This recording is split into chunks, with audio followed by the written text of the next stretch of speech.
Okay, so I want to know if you have any question for the midterm exam.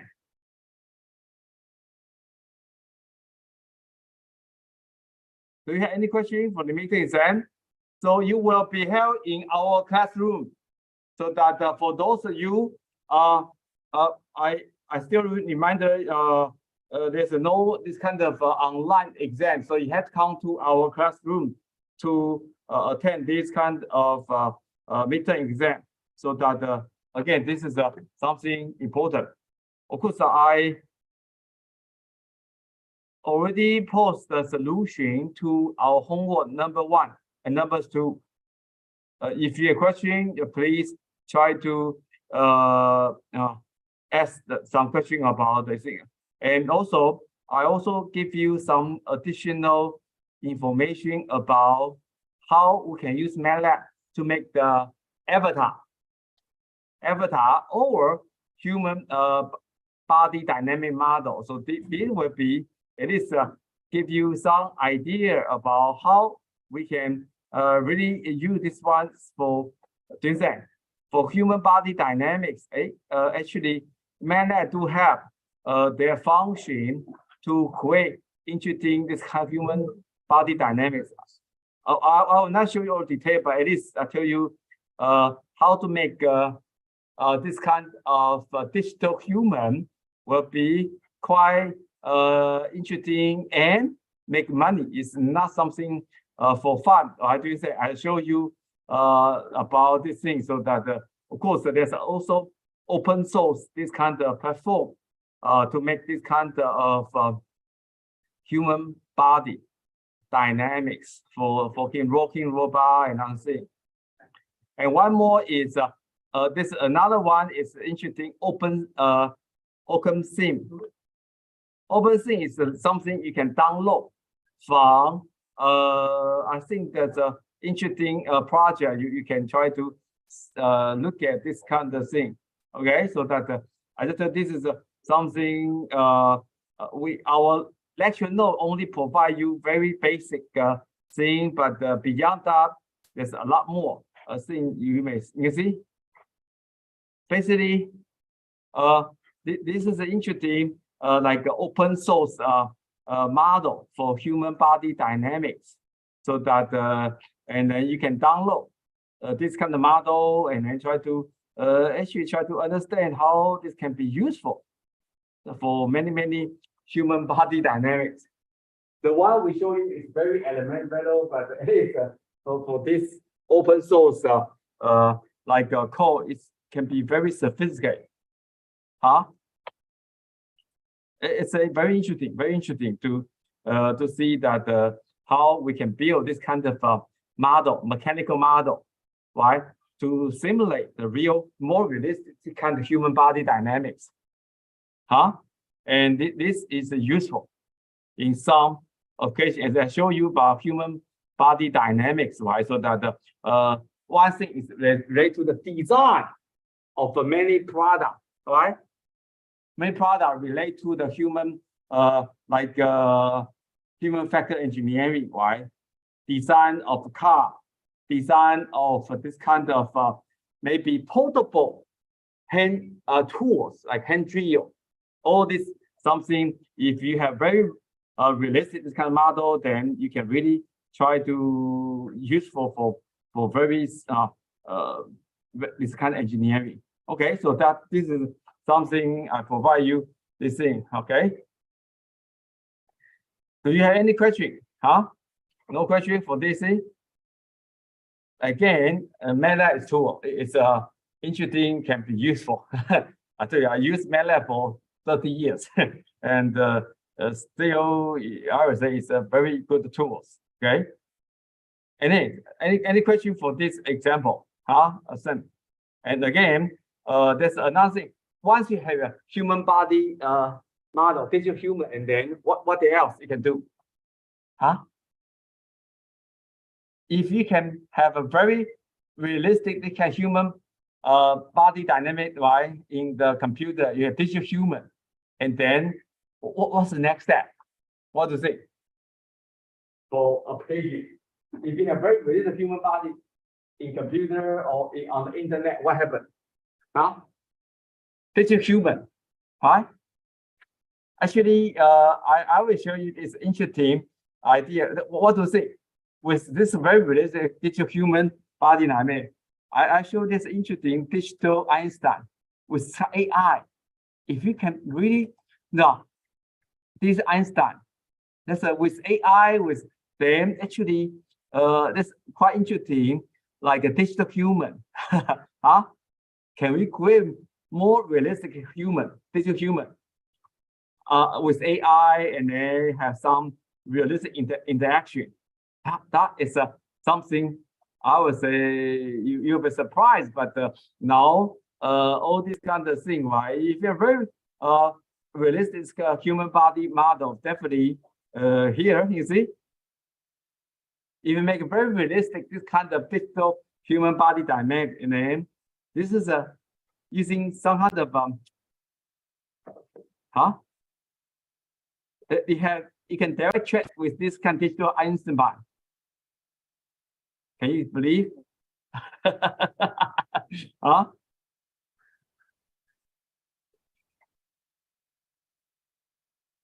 Hello, I am Digital Einstein. I am excited to meet you. I have been built by world leaders in technology to give people around our world access to digital experiences which can educate, entertain, and be a friendly face to speak to every day. Come and learn more about me, see if you can beat me in my daily quiz, or test my AI brain with your questions on all things science and technology. What do you say? Where would you like to start? We can ask him, right? Type in, how you can see how old are you? That's simple thing. Huh? I was born in 1879 and reached what I consider an impressive 76 years old. You can ask what do you want to ask him? Anyway, I tell you, this is something once you have a digital human, and then you can have some very interesting. Now with all the sensor, with all this kind of AI, then you have some interaction. You can try to say it's quite interesting, to see, I studied math and physics with the intention of becoming a teacher. From there, I spent the rest of my life in theoretical physics trying to solve the mysteries of the universe. So how many degree of freedom you need to create kind of very realistic human body? What is it? 13 something. No.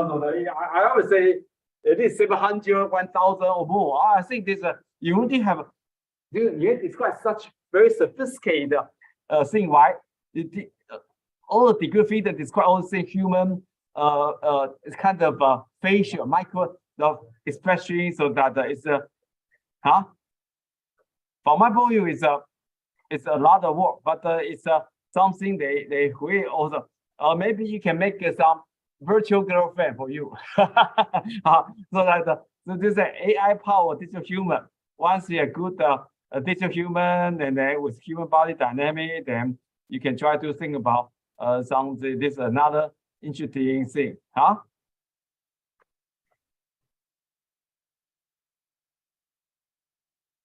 Anyway, I just tell you, this is something once we have a very sophisticated human body dynamic model, and so that it will be. Hi there, I'm Sophie. What should I call you? What should I call you?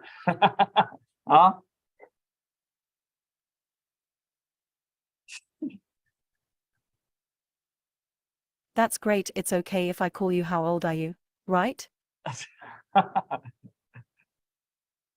Anyway, so I thought this is something, it's another level. So you should think about this thing, and this can be useful for business application for sure. Okay. I think we need to go back to our lecture now, so that it's something. I forgot to. Sorry, I think I forgot to share.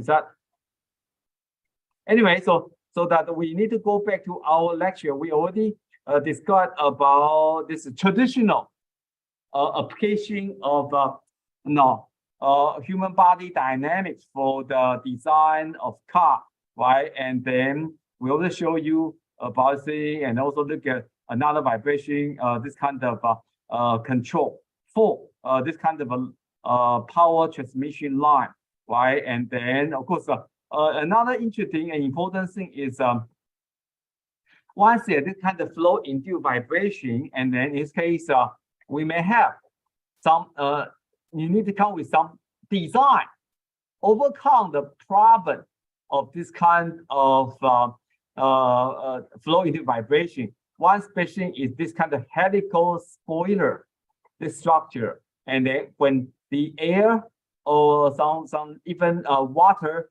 goes past through this kind of cylinder, and then this can really minimize this kind of flow induced vibration. So this is something important, right? Not for this kind of large mechanical structure, right? And then even for the car, racing car, so that why they have this particular this thing, huh? Actually, this is related to aerodynamics, minimize this kind of flow induced this kind of vibration, so that the spoiler, definitely this is another kind of important engineering design to minimize flow induced vibration. This is if you have no this kind of design, what happens? When your racing car is high speed, what happens? Huh? If you have no this kind of thing, when high speed, what happens? Huh? Huh? What happens? It's not stable. This is not something you see. So that there's additional the kind of vortex generate and some vortex secondary flow, right? So that when you have high speed, this kind of thing, and then high speed, and then you have air velocity goes through, and then there's some secondary flow, and then so that then you can create some very complicated vortex. Basically, some vortex generate, right? And then so that this both secondary flow. This is some secondary flow, so that and then you create this kind of vortex, and what happens?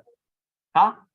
So that you can create some lift force, and then so that in this case you'll be not basically you give additional force go up, and then so that in this case the traction, the wheel may be not very solid in contact with the surface road, so that this give you some kind of lift force actually, right? And then in this case, so that this traction force may be not very high, so that the traction force, right, between this kind of racing car and the wheel and the surface of the ground, a road surface will be reduced, I would say, to this kind of increasing lift force. Why? This is a lift force. This is the FL. So that is something.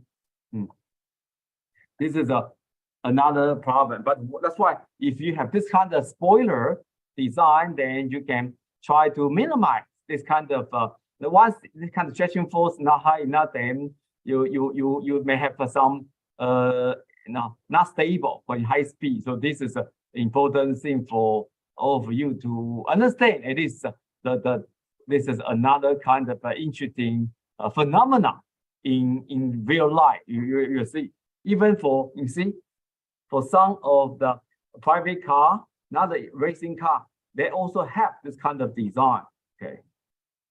Okay, so that then of course we also try to create some interesting another example.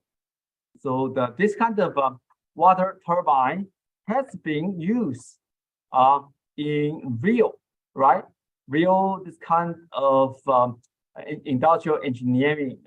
So that I think it will be interesting, important Let me try to show you some video about this turbine.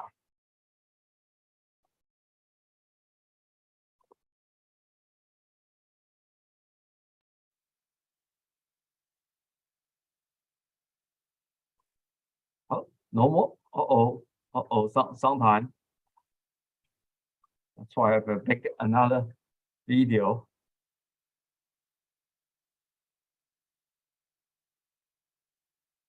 Volatility? SIBO's mini VIX futures. So this kind of a turbine has been used in the real application.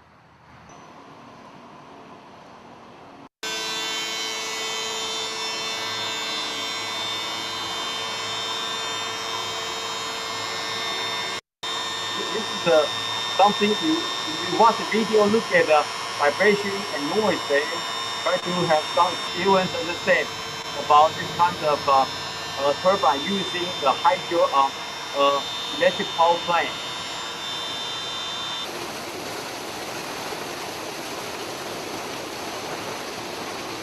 So this type of turbine is generate electricity. Okay. So of course the problem is when we have this machine. When you have this kind of a water turbine, and then so that the key problem is we have a very big mass spring system, and under this kind of imbalance, and then in this case under certain kind of speed operation speed, so that we need to understand if what's the optimized design of this kind of diameter of the shaft, so that and rotor is all clear of stator at all operating speed. Because this is also quite critical. Why do you say? Once you have a high speed, and then this is something related to quite important. Anyway, so that so how can we try to look at this problem? If you high speed, and what happened? High speed centrifugal force will apply one high speed rotation, omega, right? And then what happened? Remember, we have a simplified model for this kind of rotating imbalance, right? Once high speed, and then so that the force, right? The force due to this thing is related to omega square. If high speed, then this is an external force, centrifugal force, right? So that in this case, of course, we already have a model, 1 degree feeder model, right? To describe this thing, and then we assume equivalent small m, right? Delta m, rotating imbalance equivalent, and describe this thing, and then so that I think we do have that model, right? So key thing here is we have this kind of m, original mass, and rotating imbalance, me, eccentricity, and then so that we have two speed. We need to study, Basically, how we do this one is we look back to our previous. We do have that special lecture, right? They say we should try to look at the lecture. No, our previous one. Let me show. I cannot. So you need to go back to our previous rotating imbalance, rotating imbalance. Let's see. Here, right? We create this kind of simplified model, This is a normalized, right? MCK model, and then omega, and E is given, and we have N and K, and our damping here they assume we didn't consider damping, so that anyway, so that we can use this kind of thing, right? So that we given M is given, and this all this is correct. Now we're saying so that we can use this kind of like simplify the model to do this kind of analysis of the thing. And this of course, you look at this is the exact solution, right? And then look at that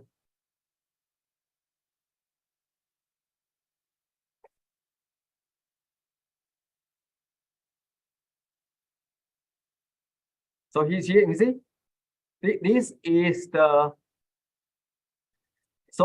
this frequency response function, right? Normalized. This is a normalized driving frequency, and then the hand side is normalized this kind of z over y, right? Relative displacement, output is in respect to input the given motion, and here is a rotating imbalance, so that basically we can use this one. Basically what we have two kind of driving frequency range, right? So that we need to think about how you choose a right design, so that what do you want?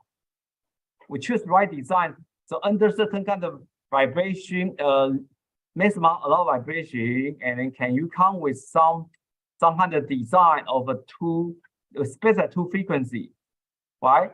We have R1, R2, right? A two kind of speed, omega 1, omega 2, right?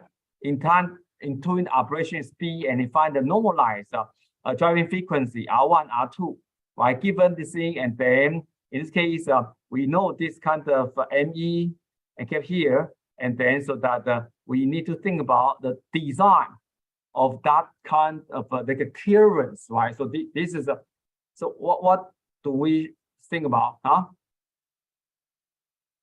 They say the gap, right? So how this kind of gap relate to the do you have idea? Do you understand the sorry, I think these things this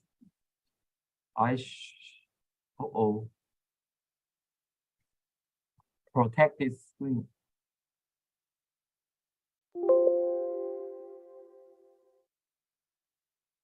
Okay.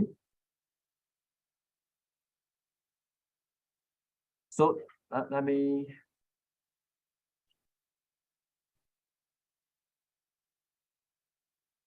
Okay, so we should try to basically for this problem, you need to understand so that we have what is given, What's given from the problem?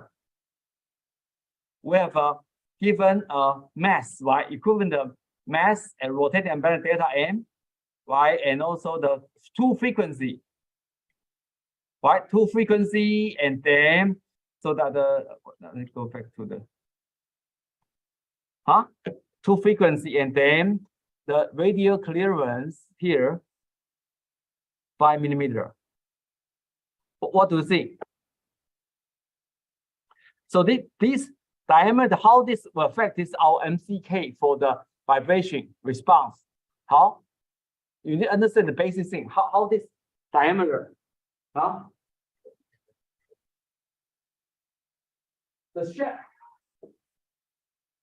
Basically, I think for our course, we only have a very simple MCK model. Is that?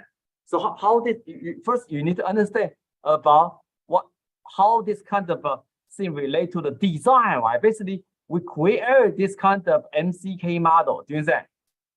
Simplify the MCK model, and then of course our driving force relate to this force relate to proportion omega square.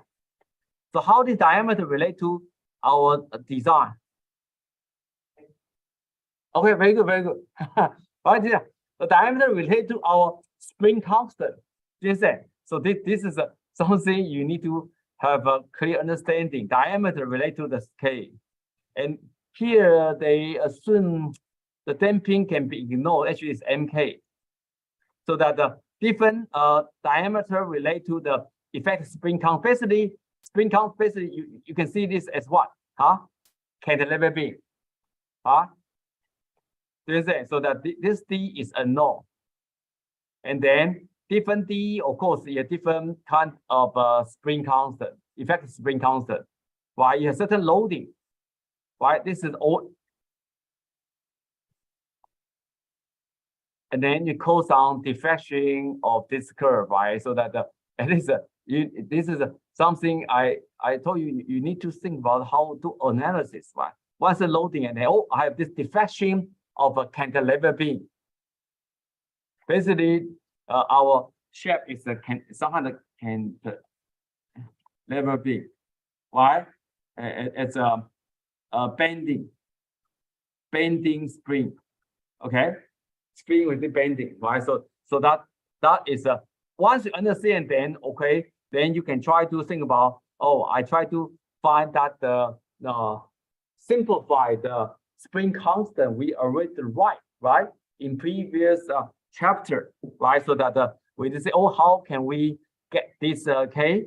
Okay, relate to basically we have discussed about this kind of a thing in our previous chapter. I just tell you that it's important now for you to think about how to work on this kind of example and prepare for our exam next week. So that okay, so this, do you any question? I should just tell you about the loss again, so that again the most thing here, this is related to what? This relate to the omega-1 driving frequency, omega-2, right? And then you convert this one into the R1, R2, normalize the R1, R2, right? So this is it, right? So that so once you understand, then I think the other will be not too challenging. So this 5 millimeter, that means that we have a sound limitation. You can that means this is what they call maximum allowable deflection. The maximum if you speed too big and then design back so that this rotor will have some collision with this fader, so that basically 5 millimeter. This relate to the what? This is a output, right? Maximum thing, why? So that the clearance, why? So that you need to understand all things once. And this is M, this is ME. Okay, ME is this. Okay, so do you have any? Now I just tell you that it's important. You need to do some this kind of analysis about problem. Once you understand, then the other I would say is simple for you to really solve the problem. So that any question? Huh?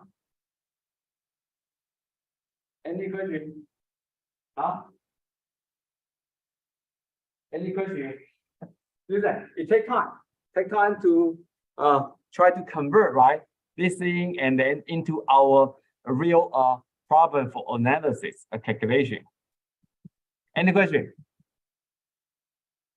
Okay, so that if no question, then of course we can look at how we really solve. Right? In of course there are two approaches. One is a graphical solution. That means you look at normalizing. Maybe you can use graphical solution and then of course you can use another solution to solve this. And there at least two methods you can use to do this thing. Right? First thing is that means first one is a simplify. Right? That means we have this kind of exact solution, another solution, right? And then so that then of course we know this kind of two frequency, right? So that we can calculate this kind of omega-1, right?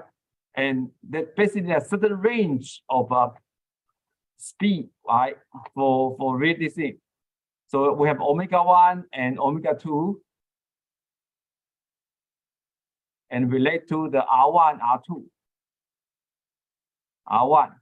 R2, right? So that here, and then of course we can also calculate our natural frequency. And of course, the issue now is again we don't know the spring constant, right? So this is something but we know the mass, 250 kg. So that with this is so that in this case, basically we have. And we can plug in all these things and try to do analysis. Yeah. And then of course, once you try to plug in all this result, and then so then you see eventually now for that omega 1, right, lower speed with this K. For omega 2, we can get another K.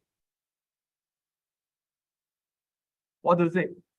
So which K we should use? Huh? Which K we should use? Huh?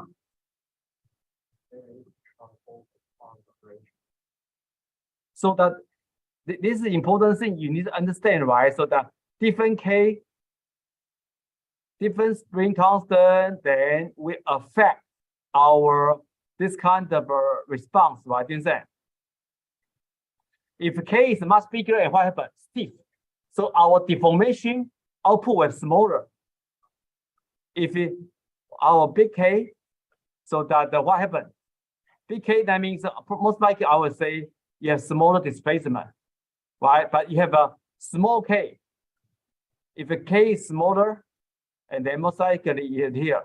So that in this case, you need, based on our requirement, right? Maximum vibration amplitude 5 millimeter. Then we need to decide about our design, right? Of course, we can put this kind of our equivalent spin constant equation for cantilever being this, right? 3EI over L, and then so that in this case, you can see, so that when we can bring out this diameter is unknown. We know the E and L, right? So that that is something you can do. And then of course, in this case, you can see, so this is something quite important for all of you. Think about how we can try to work on the problem. You see, so of course you can calculate, right? They have two possible spring constant, and then to decide about what happened to your D, and which design can meet all requirements during the operation of that speed. Basically, the important thing here, during this kind of operation of speed, and then so that the maximum amplitude is keep this one. Basically, we, as told you, our X is smaller than 5, equal than 5 millimeter, right? So that in this case, we need to find the right design of a diameter of this kind of shaft for this turbine, right, to work with. Now, so this is the way. Now, I think I told you, yeah. Do you any question? Give you some very basic. Of course, we can go back to here. You see, here we use the omega 1 actually. Right? If you this one, what happened? This is 100 times. Right? For this spring constant, you calculate, right? You have 100 times, must be bigger. It is 100 times, then this is most likely your diameter too large. So if diameter too large, maybe most likely you may have problem. Because think about the design, right? So that here, so that there's a certain limitation. If the D diameter too big, and then actually you may violate this kind of thing. So that there's certain kind of design constraint, right? So that if D too big, and then actually you cannot actually use in the real product. So that there's another thing should be this kind of thing. This is the gap. So the diameter, this is a gap.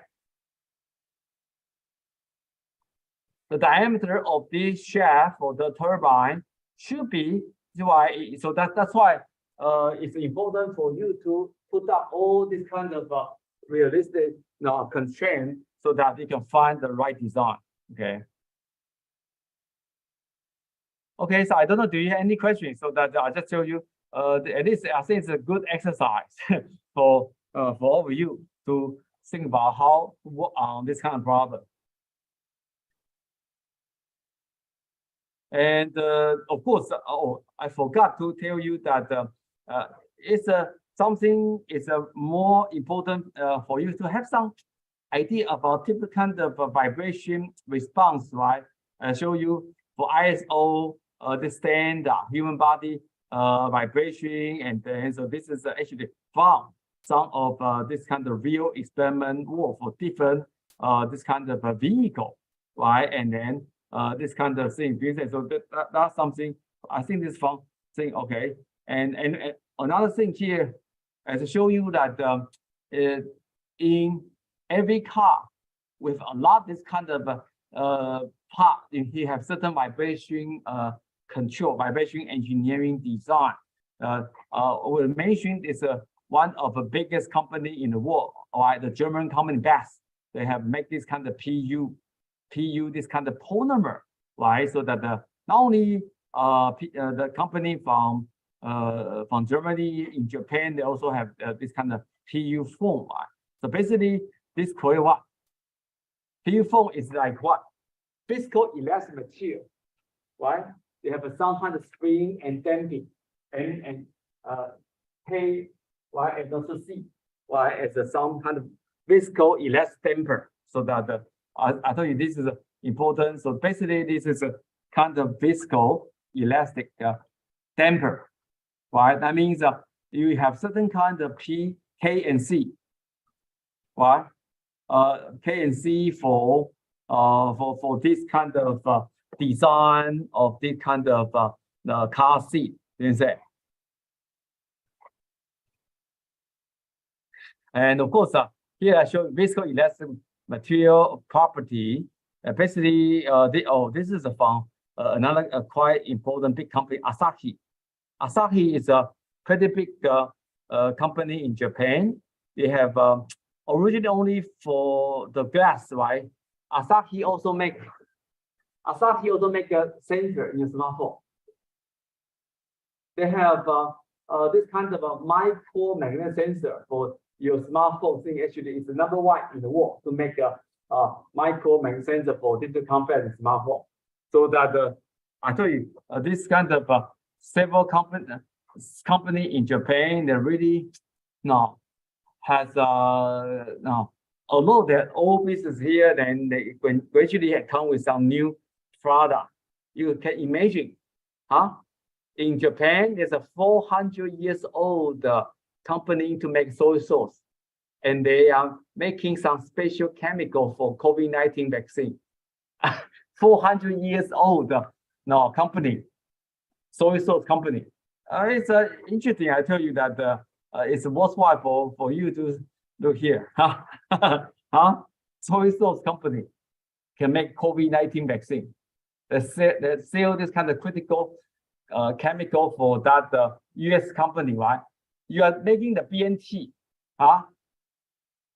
COVID vaccine or the Moderna, also that actually this kind of vaccine have to now get those specific chemical from 400 years old company in Japan. It's very interesting. Okay. Anyway, so here I give you some example. You see, so that typically this transmissibility is what we describe, right? X over Y. Remember, as function of a frequency, right? Omega or R. So that we have this kind of frequency bound function, and then so that so transmissibility T D, right? So that this give you some idea. You see, different kind of design and its material property, they're different. This is definitely the design B has a smaller vibration output. Yeah, so that is something useful for all of you to look at this thing. Of course, you see, real product, this kind of thing, PU form, they have a more complicated mechanical characterization. You see, but of course, what we want to know is, you see, hysteresis loss. What's this? What's this? Hysteresis loss. Remember, we talk about this kind of damping, right? Energy loss, right? Hysteresis, that means if we have this kind of ideal spring, linear spring whose law, you have F and X. But if you have some kind of material damping, you have this kind of hysteresis rule. So this is related material damping. You have loading and loading. So this is a hysteresis loss is related to the energy dissipation and also related to what? Damping. Okay.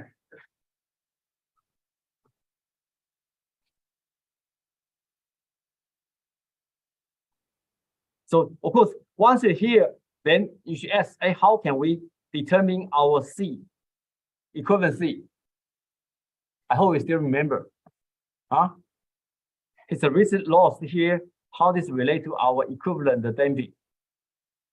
It's important for you to understand this kind of thing. We described this one in at least in previous chapter. Right? Basically, we have two different ways to categorize, or three different ways to categorize damping, right?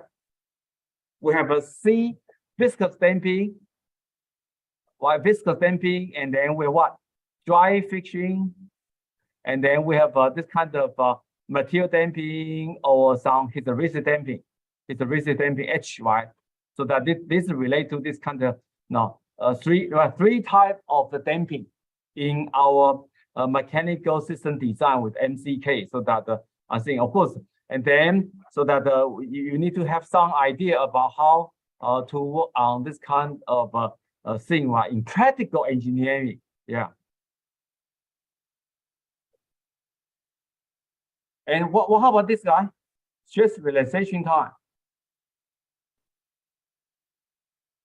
This is also related to viscoelastic property of material. Once you apply loading and then gradually, you will, the force and display, and the force will be smaller and smaller and stress smaller and smaller. So this is another aspect, if you have certain kind of apply the force, originally there's certain kind of stress, and then apply loading, and then gradually now they will relax, stress relax.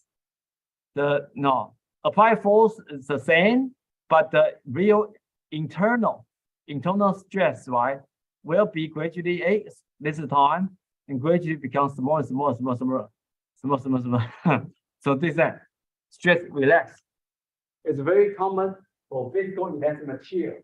Apply loading, and then you don't have to tweak, right? So yeah, this is another aspect. You have a certain kind of viscoelastic material. Yeah. Okay, so I don't know. Do you have any today? I just give you some exercise so that and of course this is a real testing result, right? You see, basically the design B for this kind of PU phone, there will be smaller vibration, right? This is a X over Y. TD.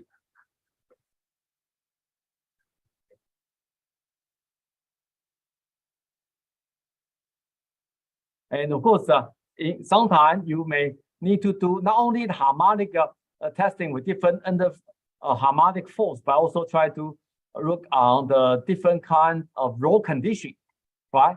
Rough roll is in more realistic condition, not the harmonic force, right? Harmonic condition. So this is another thing they try to do, this kind of vibration testing. Okay.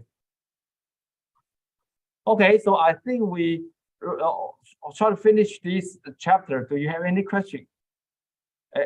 This is an additional reference I produced for you, so that remember we have some this kind of cell induced, right? Cell excitation for this kind of thing. MCK sometimes this kind of maybe damping a function of motion variable, right? So that you may have introduced this kind of a negative damping, right? So that's something. Okay, so I don't know, do you have any question for this chapter? Any question? If not, then I think we have to continue to talk about another chapter, because actually we do have a lot more things to discuss. So that it's very important now. We are really go to more complicated this kind of model from 1 degree freedom to n degree freedom. So that so what's the important thing? It will be more complicated, but another thing, your model will be maybe more accurate, right? For real description about your mechanical system behavior, right? As I already mentioned actually before, use this example, right? NASA, this kind of rocket, Apollo Saturn V rocket. I think I do have some video actually. You look at this thing, a picture, but if you look at how it works, will be explain about what's the problem of this kind of rocket.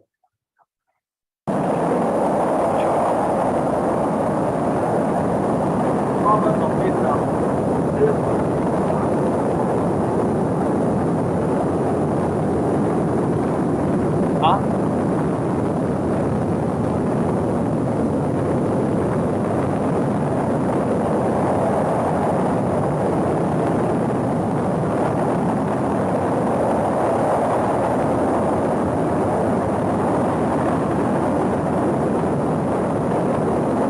what's the problem?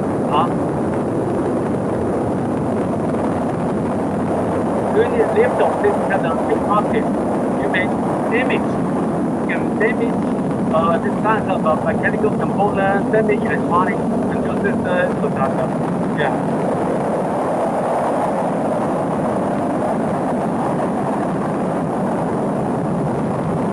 Suddenly a very big force, loading positive force, fly on the rocket.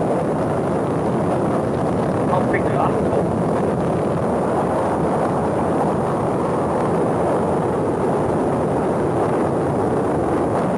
Also look at the video, I think very different experience to realize how big the force, the positive force is. Also high temperature.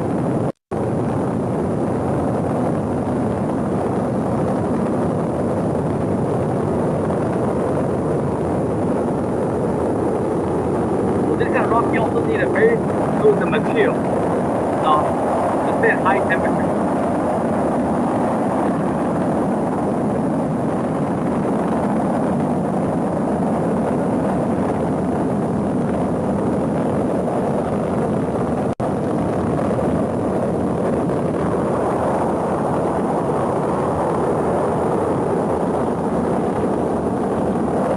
Okay, so again, this is something I want you to see.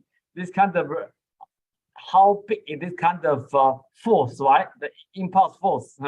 So this then to think about, you see, this is a very big mass, right? Once you launch this kind of big mass, you need to burn a lot of this kind of energy and then rocket the fuel, right? So that this is something, and then so that the important thing we need to study is during this kind of launch, right? Launch this kind of rocket, and then so that here I show you, wow, how big the G force is huge, huh?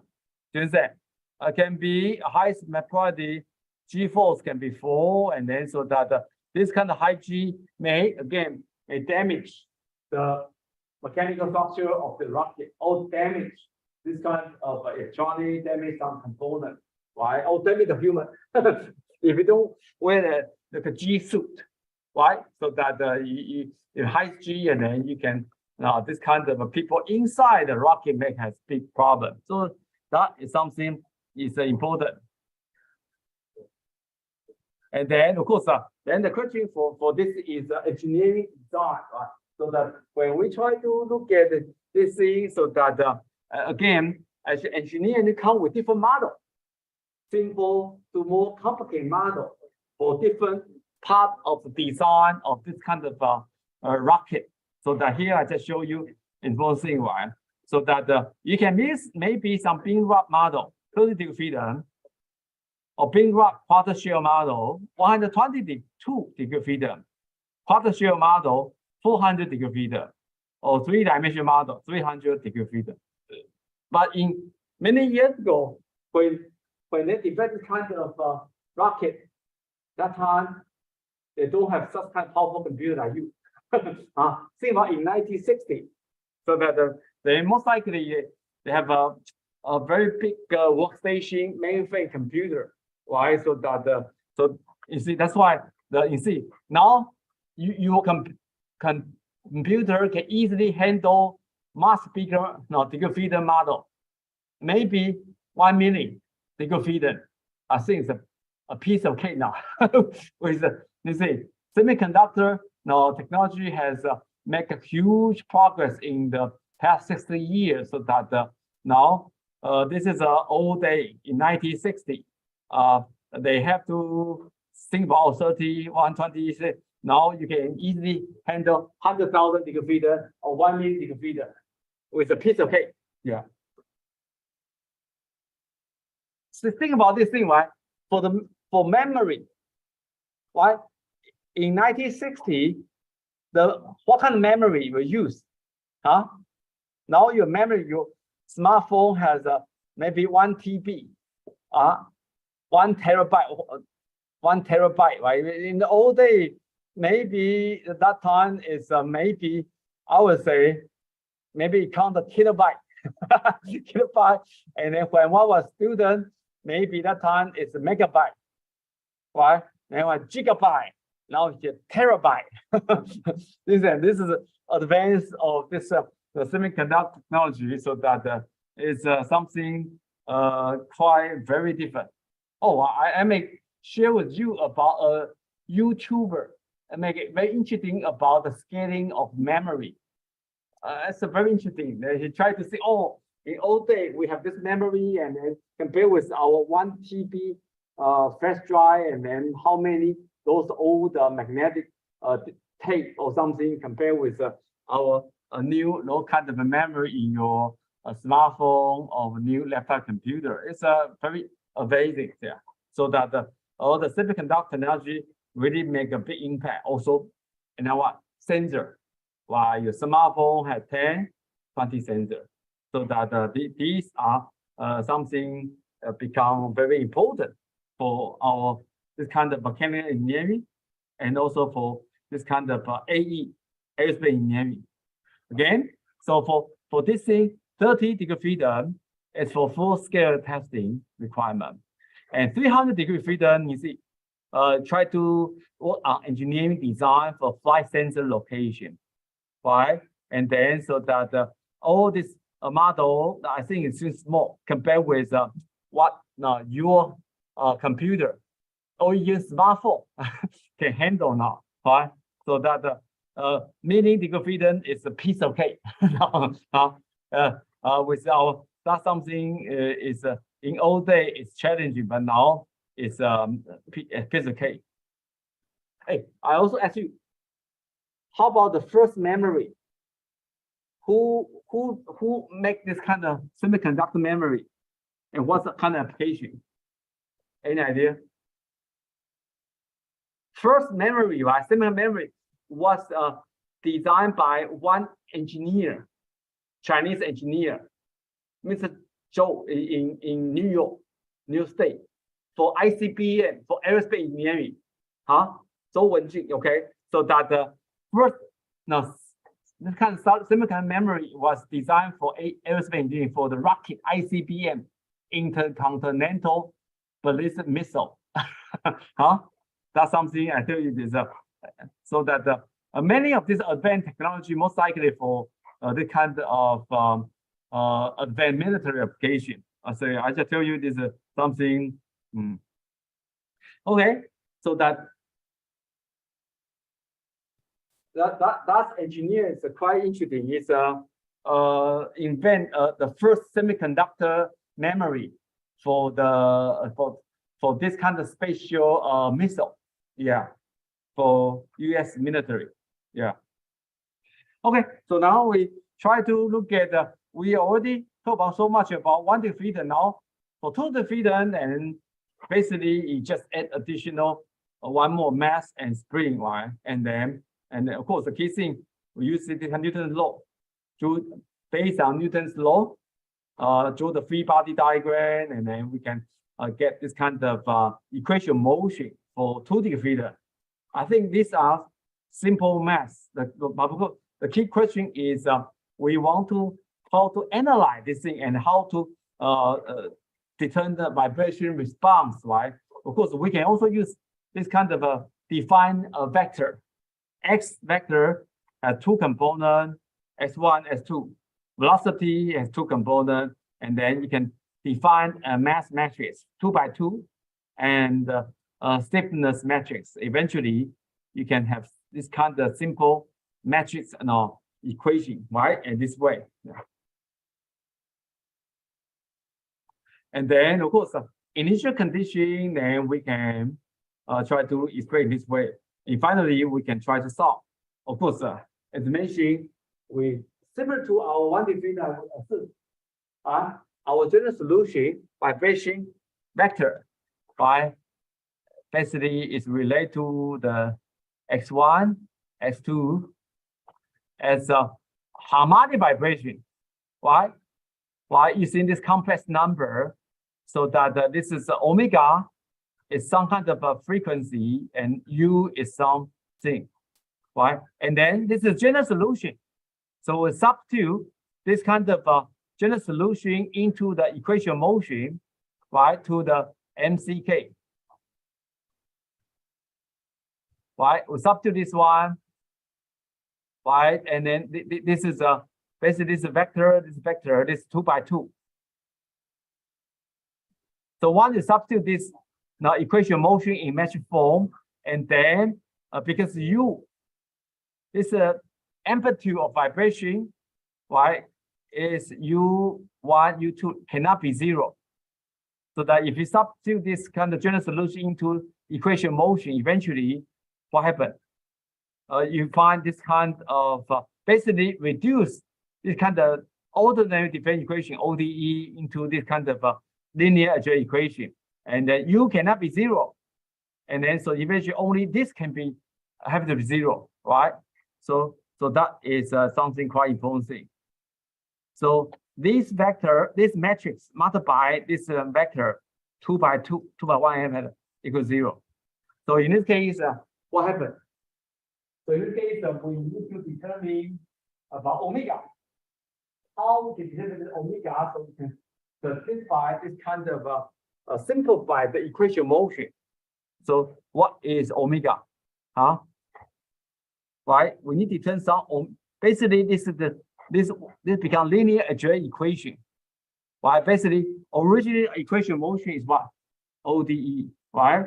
And then this become linear algebra equation. So that is the important thing, right? Linear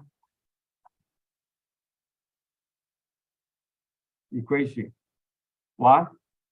Two linear algebra equation, and then so we determine our omega. Most likely you have omega. What's the omega? So this is our thing, right? It turns out it become what? Become what you learn in math course, eigenvalue problem. Okay, so that is something you have learned. So that we in this case we actually the two linear algebra equation, and then have actually in terms of 3 unknown.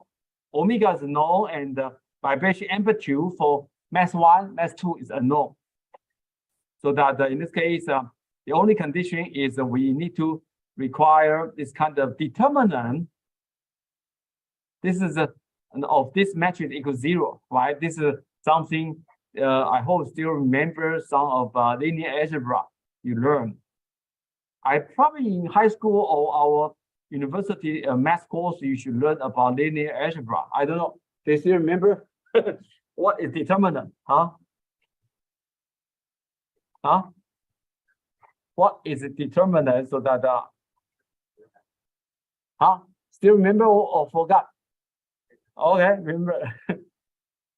So basically, it's a determinant means you need to think about this thing equals 0, right? So that in this case, and then you try to calculate, right? Basically, you certain kind of a mass matrix, right? Basically, you a certain thing, right? 1, 2, 3 component, and you try to think and then determine the thing.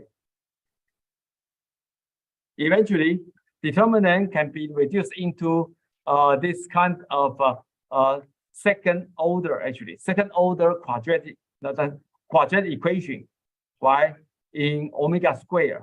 And then finally, you can come with a solution, right, full solution.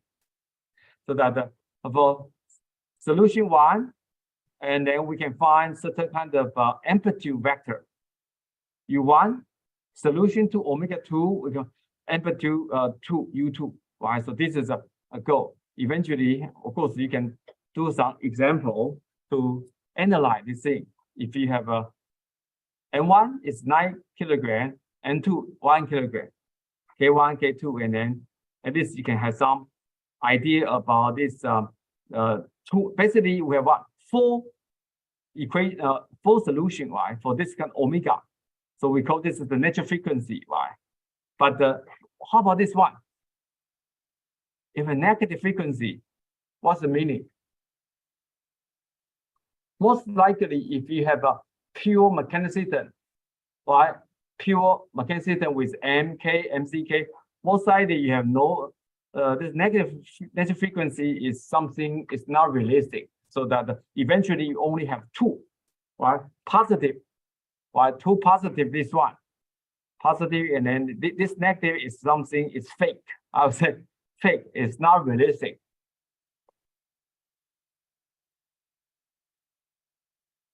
Okay, so of course, we can try to analyze this particular example, right? Omega 1 square, and then substitute into our that simplified equation motion and determine this kind of the relationship between vibration amplitude for mass 1, mass 2. And again, there are 2 equations and 2 unknown, but they're dependent. And then of course, we can show, right? This is for the U11, U12. So the ratio is fixed. What does it mean? That means under this spatial frequency, omega 1, so that there's certain vibration, and then M1, M2, they will have same M1, this is related to M1, M2, their vibration amplitude, right? So if M1 have a 1 meter, and then M2 will be what? This X1, the M2 will be 3 meter. Is that? So that under this spatial omega, the frequency, then you will find there's this kind of and then and what happens? Basically, there's certain amplitude, and then under certain frequency, right? So there's certain harmonic vibration. So under that means this tells you that you have eventually you have some U1, right? Amplitude U J omega 1 T. For the X1, right? And the S2 will be U2 or U11, U12, E J omega 1 T. Is that? So that means under this spatial frequency, and there are 2 mass, there's this kind of vibration, harmonic vibration, but amplitude are different. So this is the physical meaning of this the solution, right? For under this kind of omega 1. Omega 1 is what? Omega 1 is this square of 2. Okay, so this omega 1 here is 1.4 something, right? Is that? So at that space frequency, this 2 different mass was under this kind of harmonic vibration. Yeah. Okay, so and then the second one will be out of phase, right? This is second solution of omega 2, 2, right? And then we can do the same thing, and then you see U21, and then okay, so that anyway we have a U12, U22, right? And of course the second omega 2, so that the X1 have a -103 and S2 1, so that under this kind of thing, then That means it's auto phase, right? At that spatial frequency, omega 2, so that x1 will be moving negative and not positive. That means this kind of system are going to have this kind of auto phase vibration for the M1, M2. So this is just basically we have a M1, M2, and then one is here, and then that means this kind of a vibration, right? Vibration and this, and so that's something I tell you. This is something you at least have some qualitative understanding about what happened to this particular tool.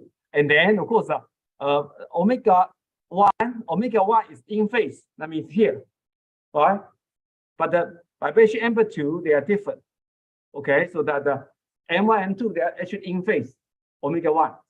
Right? You understand? So this is I use in my head to show you the vibration of two mass in phase, and not out of phase.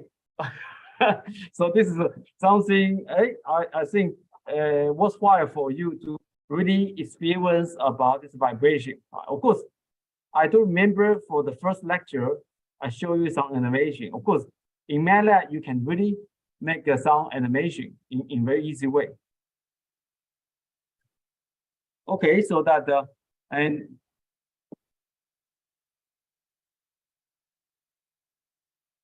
so do you have any question for I think I need to probably give you that for the first lecture. For first lecture, I still remember I give you that animation here. Yeah, that actually is something.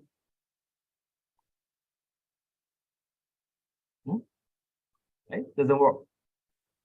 Right? Oh, this is the video. Is something I didn't have video file.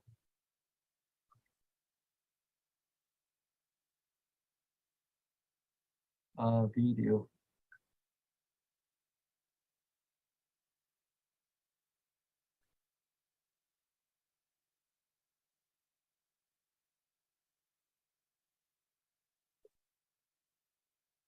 So I don't know, do you have any question? I still better show you this kind of animation so that it's easier for you to understand about the because we are mechanical engineering, we want to see something will move. So that we look at this kind of animation is always better for you to.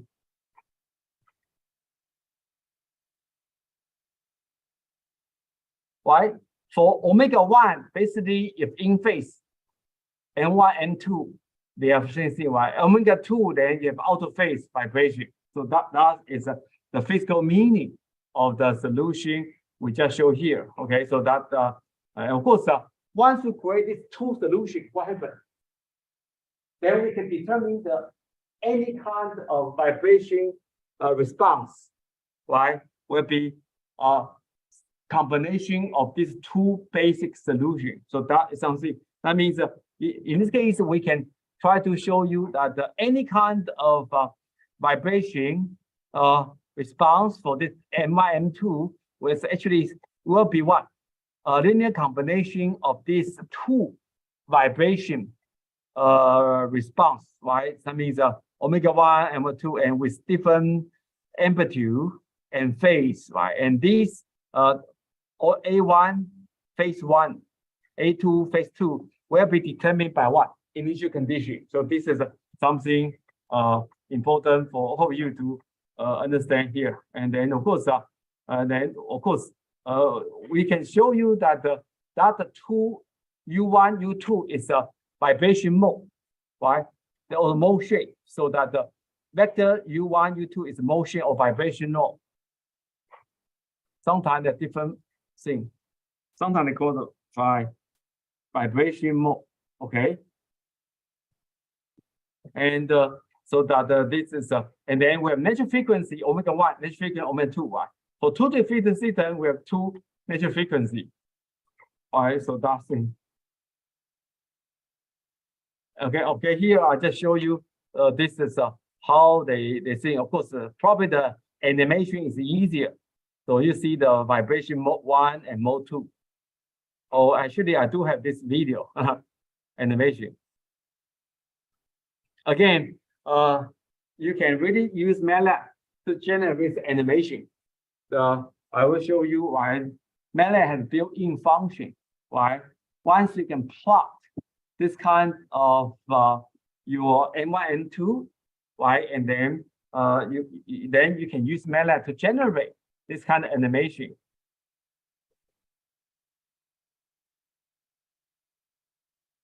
And of course, we will show you that once you give it initial condition and then you substitute basically a full, right? Initial condition for M1, M2, right? Initial velocity 0, 0, and then in this case, you substitute this kind of general solution, right? And then determine this unknown vibration amplitude A1, A2, phi 1, phi 2. So that's something you can do. Okay, finally, I show you we can find the general solution. So this is general solution for vibration F2, A1 and 2, right? So by the time I expect that you should able to use MATLAB now, right, to calculate, to analyze this kind of a problem. For example, let me quickly. I hope that by the time now you should have no problem to analyze, to use MATLAB to do this kind of analysis, right? So how can we do it? Basically, if one plot this vibration time response, basically we assume t equals what? 0, maybe 0, 1, and then maybe 10, and s1 equals 1, 1.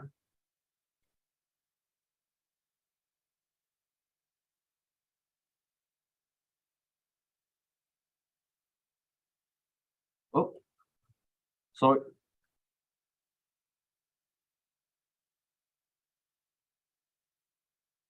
So it's should be very simple.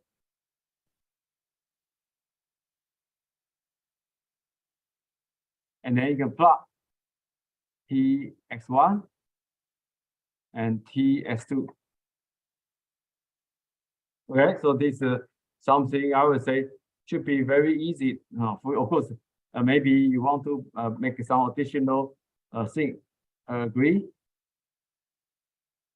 Make a grid, and then you try to make some additional X label, Y label. Basically, it's something not too difficult now. I believe that all of you should have no problem to use MATLAB to do this kind of analysis. Do you have any question about this thing? So that I think it's important, and I may ask you some MATLAB question in the exam, midterm exam, so that I hope that you do need to understand. Okay. Anyway, so that so in general, we show you for this thing why vibration amplitude vector for this 2D freedom system it consists of a summation of 2 vibration mode, mode 1 and mode 2, and then so that this is something, and then this is something, and then of course I show you that this is something. How can we use this kind of 2D field model? We can use this kind of described phase motor pump system or vibration absorber in Type A 101. Right? Remember in our first lecture, is 2D feeder can be used on and packaging problem, photoelectronics, and of course there's I think there's some additional thing, right? So that of course we may also show you another thing, right? That means in the first 2D feeder model is NK only, but most of the time you have damping. So if we try to make a more realistic 2D model, then we add the damping 2x2 damping matrix, right? So that our should be more realistic in real vibration engineering. So that again, in general, we also show you important thing about M matrix is T is transpose of our matrix, right? So that I hope you still remember, right? Basically, it's M1, M2, M3, M4, right? The transpose will be just simply try to do this kind of rotation, M1 become M2 here. So that this is a very important operation, transpose, and these two matrices are symmetric, and this kind of symmetric behavior of our M and K provide a very important property for us to analyze this kind of vibration analysis in the future. And anyway, I just tell you this is something. Of course, the same MCK model we can also apply to the torsional system, right? That means you have a rotary inertia and torsional spring constant, and then apply input is not force, it's about the moment, right? So actually, we can use 2D feeder model to define this kind of now maybe gear train system in those kind of maybe traditional car. You have some switch gear, right? So that that's something will be important. Some of maybe robotic system may also have this kind of a gear train system as well. And anyway, I just show you, and of course, we will show you that in general, once the 2D feeder then model, we can really try to describe this kind of thing for more realistic, this kind of vibration engine problem. For example, you can use this kind of 2D feeder to describe vibration of this lathe machine, right? So that's something, and it's important. And then anyway, so I think we almost run time today. So that again, so that today we let me quickly give you this kind of review. Basically, we try to finish this previous chapter 4, and then the key thing you need to understand is we introduce a series of what frequency response function, right? That's something now to understand, right? One of the key concept is a frequency response function, right? That means we want to understand about different input, the driving frequency for our mechanical system, what happened to output, right? And use this one to analyze a series of input-output response, right? Like transmissibility, X over Y, our rotating imbalance, relative motion, so that we have a series of this kind of thing now for vibration. And of course, we also mentioned about this kind of vibration standard, right? At the end of the day, so that for practical engineering, we need to consider about this kind of industrial standard, IS standard, right? So these are something important for real vibration engineering. Of course, in our homework, we also give you this kind of some real examples, so that I hope that you can pick up this kind of what we add, this kind of additional input about this. Now, simply said, for different vibration engineering problem for different industry, then there are different vibration standard, right? For this propeller thing, and then so that at least there's certain kind of standard. For example, like propeller vibration, and then so that this is something real vibration engineering. Okay. So I think we run out of time today. Do you again have any question? So the midterm will be held during the lecture session next week. So that and then again, I typically will give you some MC question, brief question, and some simple calculation, but I will not give you very complicated calculation because we only have a limit time, 1:30 p.m. to 2:50 p.m. Okay, so that again, any question about again, you have to come to the our classroom, right? For those students please reminder you have to come to our all our student need to come to the classroom for exam. Have all to come to our classroom for the midterm exam. Okay, midterm that's something exam next week. Why? Do you any question? If a question, please ask question on our this kind of Canvas website. Okay, I think that's it. Yeah.